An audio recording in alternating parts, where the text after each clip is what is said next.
ವಸತಿ ಶಾಲಾ ನೌಕರರ ಸಂಘ ಅಂದರೆ ಯಾದಗಿರಿ ಜಿಲ್ಲಾ ಘಟಕದಿಂದ ನಾವು ಈ ಒಂದು ಜಿಲ್ಲಾಧಿಕಾರಿಗಳ ಕಚೇರಿ ಮುಂದೆ ಧರಣಿ ಮಾಡ್ತಾ ಇದ್ದೀವಿ. ಈಗಾಗಲೇ ರಾಜ್ಯ ಸಂಘಟನೆ ಆದೇಶದ ಮೇರೆಗೆ ನಾವು ಫ್ರೀಡಮ್ ಪಾರ್ಕ್ನಲ್ಲಿ 26, 27, 28 3 ದಿನಗಳವರೆಗೆ ಧರಣಿ ಮಾಡಿದ್ದೀವಿ.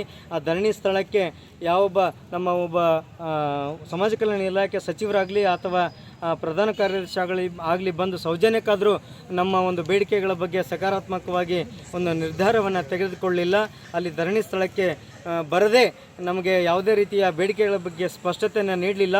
ಈ ಕಾರಣಕ್ಕಾಗಿ ನಮ್ಮ ರಾಜ್ಯ ವಸತಿ ಶಾಲಾ ನೌಕರರ ಸಂಘದ ವತಿಯಿಂದ ಇಡೀ ರಾಜ್ಯಾದ್ಯಂತ 834 ವಸತಿ ಶಾಲೆಗಳು ಕಾರ್ಯನಿರ್ವಹಿಸ್ತಾ ಇದ್ದಾವೆ.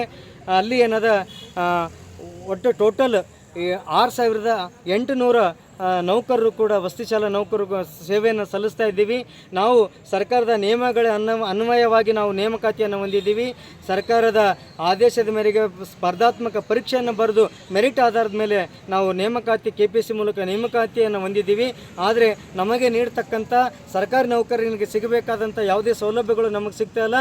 ಕೇವಲ ವೇತನವನ್ನು ಬಿಟ್ಟರೆ ಮತ್ತು ಉಳಿದಂಥ ಯಾವುದೇ ಸರ್ಕಾರಿ ನೌಕರರಿಗೆ ಸಿಗಬೇಕಾದಂಥ ಸೌಲಭ್ಯಗಳಿಲ್ಲ. ನಮ್ಮ ಪ್ರಮುಖ 5 ಬೇಡಿಕೆಗಳನ್ನು ನಾವು ಇಟ್ಕೊಂಡು ಹೋರಾಟವನ್ನು ಮಾಡ್ತೀವಿ. ಮೊದಲ ಬೇಡಿಕೆಗಳನ್ನು ಇಟ್ಕೊಂಡು ನಾವು ಹೋರಾಟ ಮಾಡ್ತಾ ಇದ್ದೀವಿ.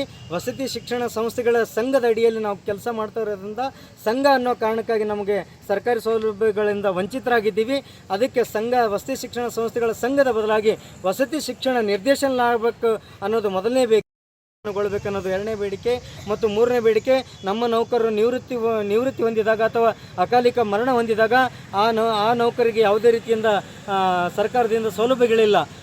ಬೇರೆ ಇಲಾಖೆಯ ನೌಕರರಿಗೆ DCRG ಮೂಲಕ ಅಂದರೆ ಮರಣ ಮತ್ತು ಉಪದಾನ ಅದರ ಅಡಿಯಲ್ಲಿ ಅವರಿಗೆ 25 ಲಕ್ಷ ರೂಪಾಯಿ ಅವರಿಗೆ ಅನುದಾನವನ್ನು ಲಭ್ಯ ಆಗ್ತದೆ. ಆದರೆ ನಮ್ಮ ನೌಕರಿಗೆ ಯಾವುದೇ ಅನುದಾನ ಲಭ್ಯ ಆಗುವುದಿಲ್ಲ.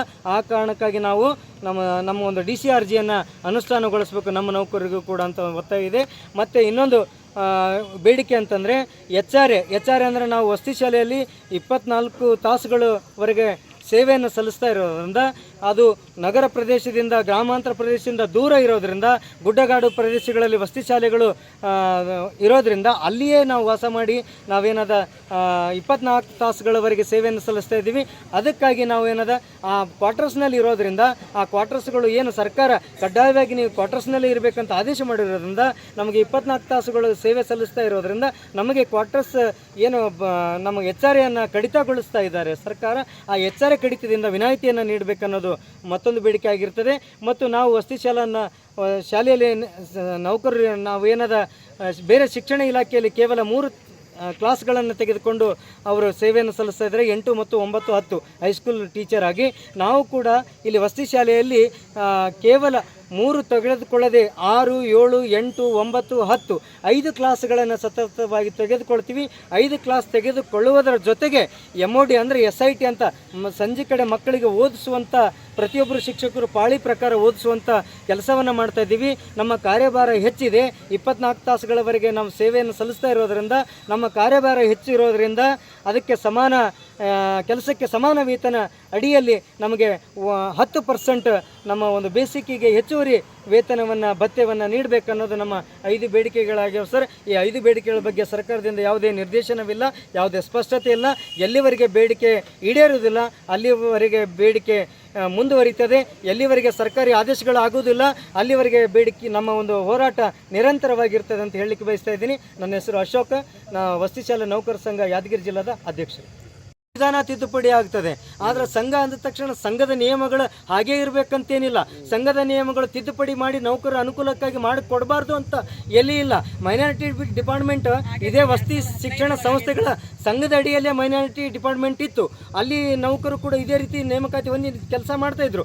ಆ ನೌಕರು ಕೂಡ ಮೈನಾರಿಟಿ ಡಿಪಾರ್ಟ್ಮೆಂಟ್ ತನ್ನ ಸಪರೇಟಾಗಿ ತಮ್ಮ ಇಲಾಖೆಗೆ ಸಿಬ್ಬಂದಿಗಳನ್ನು ತೆಗೆದುಕೊಂಡು ಅಲ್ಲಿ ಸರ್ಕಾರಿ ನೌಕರರನ್ನಾಗಿ ಪರಿಗಣಿಸಿದ್ರು. ನಾವು ಸಂಘದಲ್ಲಿ ಇನ್ನೂ ಇರೋದರಿಂದ ಸಂಘದ ನೌಕರರಾಗಿದ್ದೀವಿ. ಅದಕ್ಕೆ ಸಂಘದಿಂದ ಈ ಎಲ್ಲ ನೌಕರರಿಗೆ ಮುಕ್ತಿ ಕೊಡಬೇಕನ್ನೋದು ನಮ್ಮ ಮುಖ್ಯವಾದಂಥ ಬೇಡಿಕೆ ಇದೆ. ನಮ್ಮ ಆಯಾ ಇಲಾಖೆಗಳಿಗೆ ನಮ್ಮ ಸಿಬ್ಬಂದಿ ಸಮೇತ ವಿಲೀನಗೊಳಿಸಬೇಕನ್ನೋದು ನಮ್ಮ ಮುಖ್ಯವಾದಂಥ ಬೇಡಿಕೆ ಇದೆ. ಸಮಾಜ ಕಲ್ಯಾಣ ಇಲ್ಲಿ ಸಮಾಜ ಕಲ್ಯಾಣ ಇಲಾಖೆ ಅಡಿಯಲ್ಲಿ ಅನೇಕ ನೌಕರರು ಕೂಡ ಸೇವೆ ಸಲ್ಲಿಸ್ತಾ ಇದ್ದಾರೆ. ಅದೇ ರೀತಿಯಾಗಿ ಪರಿಶಿಷ್ಟ ಪಂಗಡಗಳ ಇಲಾಖೆ ಅಡಿಯಲ್ಲಿ ಕೂಡ ನೌಕರರು ಸೇವೆಯನ್ನು ಸಲ್ಲಿಸ್ತಾ ಇದ್ದಾರೆ. ಜೊತೆಗೆ ಹಿಂದುಳಿದ ವರ್ಗಗಳ ಕಲ್ಯಾಣ ಇಲಾಖೆ ಅಡಿಯಲ್ಲೂ ಕೂಡ ನೌಕರನ್ನು ಸೇರಿಸ್ತಾ ಇದ್ವಿ. ಕೇವಲ ಮೈನಾರಿಟಿ ಡಿಪಾರ್ಟ್ಮೆಂಟ್ ಮಾತ್ರ ಅದು ಹೊರಗಡೆ ಹೋಗಿ ತನ್ನ ನಿರ್ದೇಶನ ಸ್ಥಾಪಿಸ್ಕೊಂತು. ಹಾಗೆ ಅದರ ಮಾದರಿಯಲ್ಲಿಯೇ ನಮ್ಮ ಒಂದು ವಸತಿ ಶಿಕ್ಷಣ ನಿರ್ದೇಶನ ಸ್ಥಾಪನೆ ಆಗಬೇಕಂದ್ರೆ ನಮ್ಮ ಪ್ರಮುಖವಾದಂಥ ಉದ್ದೇಶ ಕ್ರೈಸ್ರಿಂದ. ಈ ಸುದ್ದಿಯ ಪ್ರಾಯೋಜಕರು MOS electronics. TV, fridge, air cooler, washing machine, LED TV, grinder ಸೇರಿದಂತೆ ಮನೆಯಲ್ಲಿ ಬಳಕೆಯಾಗುವ ಎಲ್ಲ ತರಹದ ಸಾಮಾನುಗಳು, ಎಲ್ಲ multi brand products Bajaj EMI ಕಂತುಗಳಲ್ಲಿ ಸಿಗುತ್ತವೆ. ಎಲ್ಲ ರೀತಿಯ ಕ್ರೆಡಿಟ್ ಕಾರ್ಡ್ ಮತ್ತು ಡೆಬಿಟ್ ಕಾರ್ಡ್ಗಳನ್ನು ಇಲ್ಲಿ ಸ್ವೀಕರಿಸಲಾಗುತ್ತದೆ. ಎಂದೇ ಭೇಟಿ ನೀಡಿ. ನಾಮ್ complex, Gandhi Chowk, main road, Yadgiri. Mobile ಸಂಖ್ಯೆ 9035611992.